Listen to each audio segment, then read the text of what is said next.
వరుణ్ గారు నమస్తే అండి, వెల్కమ్ టు గ్రేట్ ఆంధ్ర. నమస్తే అండి. ఇప్పుడు ఎన్ఆర్ఐ ఇన్వెస్ట్మెంట్స్ ఆ విషయం ఆలోచిస్తే చాలామంది ఎన్ఆర్ఐస్ హైదరాబాద్లో కానీ బెంగళూరులో కానీ ఇన్వెస్ట్ చేద్దామని ఆప్షన్స్ ఏమన్నాయని చూస్తుంటారు. వాళ్ళు కొంతమంది నన్ను అడిగింది కానీ డిస్కషన్లో వచ్చింది కానీ హైదరాబాద్లో ఫ్లాట్ ఏదన్నా కొని అక్కడ ఉంటూనే ఇక్కడ ఇన్వెస్ట్ చేసి దాని మీద రెంటల్ తీసుకుందాం అనేది కరెక్ట్ ఐడియానైనా, కరెక్ట్ ఇన్వెస్ట్మెంట్ అయినా మీ వ్యూ ఏంటి? సార్, ఒకటి రెంటల్ కోసం అని చెప్పి రెసిడెన్షియల్ అనేది అన్నిటికన్నా లాస్ట్ ఆప్షన్ ఉండాలండి ఎవరికైనా. ఎందుకంటే వెళ్ళే కొద్దీ కూడా క్యాపిటల్ రేట్ పెరిగిపోయి రెంట్ తగ్గుతుంది రేషియో వైజ్.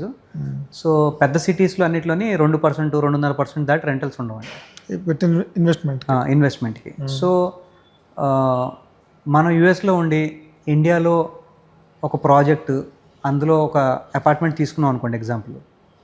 మనం తీసుకుని అది రెంట్కి ఇస్తే అది సపోజ్ 3% ఎంతో రెంట్ వస్తుంది అనుకోండి. వాళ్ళు పాపం ఎందుకు పెడతారు అంటే అది దాటి అది ఎప్రిషియేట్ కూడా అవుతుంది, అందులో మనకు ప్రాఫిట్ వస్తుందని పెడతారు. సో ప్రాఫిట్ వచ్చే ఏరియాస్లో పెడితే కరెక్ట్ డెసిషన్ అండి. Capital appreciation is more important than the rental అండి. ఎందుకంటే రెంటల్లో వచ్చే దాంట్లో మళ్ళీ వాళ్ళకి ఒక మనిషి ఉండాలి, అది టెనెంట్ ఉన్నారా లేదా చూసుకోవాలి, రాంగ్ యాక్టివిటీస్ అవ్వకుండా కనీసం క్రాస్ చెక్ చేయడానికి ఒకరు ఉండాలి. రోజులు చూసుకుంటామని కాదు, బట్ అట్లీస్ట్ ఆ కంఫర్ట్ ఉండాలి, లేదా ఆ కంపెనీ ఉండాలి ఎవరో ఒకరు మధ్యలో చూసేవాళ్ళు. నెక్స్ట్ దాని బేసిక్ ప్రాపర్టీ ట్యాక్సెస్ అయ్యి పే చేయాలి. నెక్స్ట్ ఆ మనీ మళ్ళీ అకౌంట్లో వేసిందో తిరిగి వెళ్ళేప్పుడు ఎంతో కొంత ట్యాక్స్ కట్టి తీసుకెళ్ళాలి.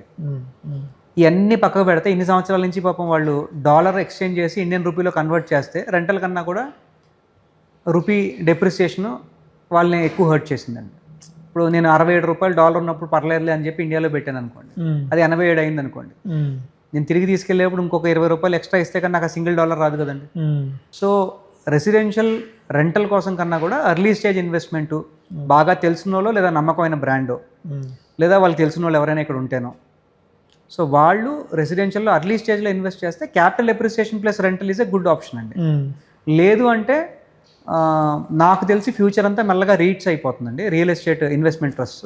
అంటే మ్యూచువల్ ఫండ్ ఎలా అయితే మన అందరి డబ్బులు తీసుకెళ్ళి లిస్టెడ్ కంపెనీస్లో పెడుతుందో, రీట్స్లో ఏంటంటే మన డబ్బులన్నీ తీసుకెళ్ళి వాళ్ళు ఎగ్జిస్టింగ్ మాల్ కొనడము, ఎగ్జిస్టింగ్ పెద్ద బిల్డింగ్ కొనడము.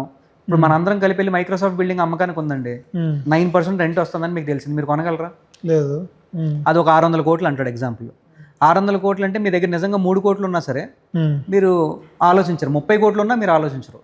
సో అప్పుడు ఏమవుతుంది అంటే చాలామంది ఓకే నేను 3 కోట్లు, మీరు 10 కోట్లు, ఇంకొకరు 20 కోట్లు, ఇవన్నీ కలిపి ఒక ఫండ్ మేనేజ్ చేస్తుంది అనుకోండి. వాళ్ళు పోయి అది 600 కోట్లు పెట్టుకున్నారు అనుకోండి, ఎవరి రేషియోకి వాళ్ళకి 8%లో వాళ్ళు 1% ప్రాసెసింగ్ ఫీజో లేకపోతే వాళ్ళ అడ్మిన్ ఎక్స్పెన్స్లో తీసేసిన 7% రెంటల్ వస్తుందంటే మనం చిన్న ఎసెట్ కొనే బదులు అలాంటి వాటిలో పెట్టడానికి ఎక్కువ ప్రిఫరెన్స్ చూపిస్తామండి.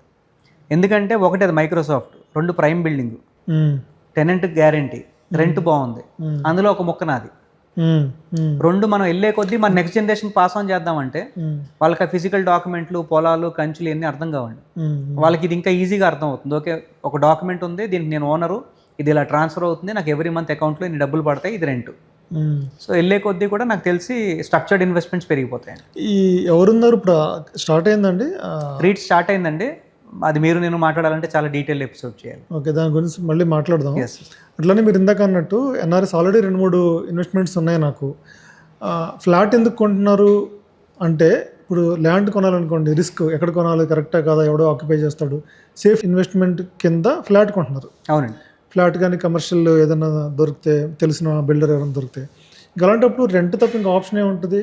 అలా చేసుకోవాలంటే మేనేజ్ చేయడం అబ్రాడ్లో ఉండే వాళ్ళకి దానికి మీరు ఇచ్చే ప్రిఫరబుల్లీ అపార్ట్మెంట్ కన్నా విల్లా కొనడం బెటర్ అండి. అలాంటి అప్పుడు కావాలంటే కొంచెం సిటీ పెరిఫెరీలోకి వెళ్ళైనా సరే విల్లా కొంటే ఏంటంటే ఎప్రిసియేషన్ అట్లీస్ట్ అపార్ట్మెంట్ కన్నా బెటర్ ఉంటుందండి. 2 యూజువలీ విల్లాస్ ప్రైమ్ మార్కెట్లో కట్టాలంటే ప్రీమియం ఉంటుంది. వీళ్ళు కూడా అప్కమింగ్ ఏరియాస్లో ఐడెంటిఫై చేసుకోవడం ఎన్ఆర్ఎస్కి వచ్చేసి ఉంటుందండి. మనకన్నా ఎక్కువ ఫండమెంటల్ రీసెర్చ్ ఎన్ఆర్ఎస్ఏ బాగా చేస్తారు.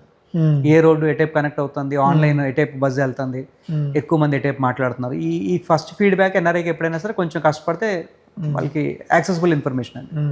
So I would advise apartment కన్నా అలాంటప్పుడు కొంచెం దూరం వెళ్ళి చిన్న విల్లా అయినా సరే విల్లా కొనడానికి ట్రై చేయండి. వెళ్ళే కొద్దీ కూడా లేఅవుట్స్ కూడా నాకు తెలిసి కొంచెం ఇంప్రూవ్ అవుతాయండి. డెఫినెట్లీ మీరు అన్నట్టు ల్యాండ్ గ్రాబింగ్, ఎవరో వచ్చి ల్యాండ్ కబ్జా చేస్తారన్న భయం ప్రతి ఒక్కరికి గ్యారంటీగా ఉంటుంది. ఎన్ఆర్ఐస్ అనే కాదండి, మీరు గుంటూరులో ఉండో లేకపోతే నెల్లూరులో ఉండో లేకపోతే ఖమ్మంలో ఉండో ఇక్కడికి వచ్చి కొన్నారనుకోండి, మీకు కూడా భయం ఉంటుంది ల్యాండ్ మన ఆక్యుపై అవుతుందా లేదా అని. పోను ఐ థింక్ గవర్నమెంట్ టైటిల్ ఇన్సూరెన్స్లు ఇలాంటి పాలసీలు వచ్చి ఆ రిఫార్మ్స్ వచ్చిన తర్వాత అది కొంచెం ఇంప్రూవ్ అవుతుందండి. But otherwise today gated communities along with club house and infra వేస్తున్నారండి. అలాంటి వాటిలో ఆ రిస్క్ కొంచెం వరకు మోడరేటెడ్ అండి, ఎందుకంటే ఎవరికి వాళ్ళు కాంపౌండ్ వాళ్ళు కట్టేసుకుంటున్నారు. సో ఎవరైనా సరే ఫస్ట్ ప్లాట్ కొన్నారు అంటే రెప్యూటెడ్ లేఅవుట్, ప్రాపర్ రెరా రాకముందు లేఅవుట్స్కి రెరా లేదు, ఇప్పుడైతే లేఅవుట్స్ కూడా రెరా వచ్చింది. సో రెరా వచ్చేసిన లేఅవుట్ మీ హోంవర్క్ మీరు చేసుకుని ఎంత కొన్నారు అన్నది వేరే సబ్జెక్ట్ అండి. బట్ కొనిన తర్వాత మీరు కాంప్రమైజ్ కాకుండా ఏంటి అంటే దానికి కనీసం కాంపౌండ్ వాళ్ళు కట్టాలి, దానికి వీలైతే ఒక ఎలక్ట్రిక్ మీటర్ పెట్టించుకోవాలి, దానికి బేసిక్ ప్రాపర్టీ ట్యాక్స్ రిలేటెడ్ ఏమైనా ఉంటే కనుక అది ప్రాపర్గా చేసుకోవాలి. అందరం కొనేసిన దాన్ని మర్చిపోతామండి, అది అన్నిటికన్నా పెద్ద మిస్టేక్. ఇప్పుడు ఇందాక మీరు అన్నారు కదా ఫస్ట్లో ఎన్ఆర్ఎస్కి కష్టం అవుద్ది, ఇక్కడ రిపేర్ వచ్చినా లేకపోతే ట్యాక్స్ కట్టాలన్నా అది కట్టాలన్నా, ఇలాంటి మేనేజ్ చేయడానికి ఏదైనా ఏజెన్సీస్ ఉన్నాయా? ఉన్నాయండి, ఆల్రెడీ లోకల్ ప్లేయర్స్ ఉన్నారు, నేషనల్ ప్లేయర్స్ ఉన్నారండి. అండ్ అది చాలా పెద్ద డొమైన్ అవుతుందండి నెక్స్ట్. ఇప్పుడు స్టార్ట్ అయిందా? స్టార్ట్ అయిపోయింది. నా ఫ్లాట్ వాళ్ళకి ఇచ్చేస్తాను, రెంట్ కూడా వాళ్ళే కలెక్ట్ చేసి నాకు పంపిస్తాను. అవునండి, fully manage services. Usually one month రెంటల్లోనే యాన్యువల్ బేసిస్ తీసుకుంటారండి. ఫీజు 12 months మేనేజ్ చేశారంటే 1 month రెంటల్ వాళ్ళు తీసుకుంటారు. ఓకే, థ్యాంక్ యూ అండి. Welcome sir.